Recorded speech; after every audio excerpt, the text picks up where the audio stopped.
हाम्रो ढुङ्गा जम्मा गर्ने काम निरन्तर रूपमा चाहिँ अगाडि बढिराखेको छ।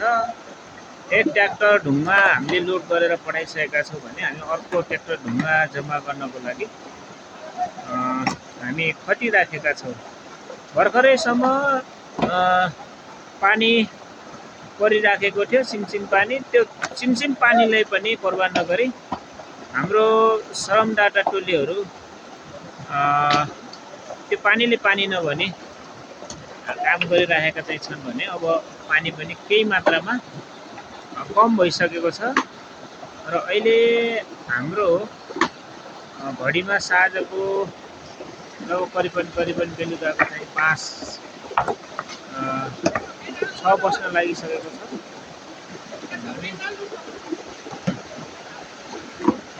त्यो हाम्रो होइन,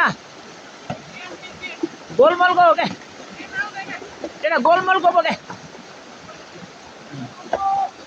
अनि 6 बजिसकेको छ र हामी अब लगभग चाहिँ 7 बजेसम्म काम गर्छौँ। हामी 2 बजेदेखि काम सुरुवात गरेको र नन स्टप हामीले काम गरिरहेका छौँ। हामी आज करिबन 1 2 3 4 5 6 7 8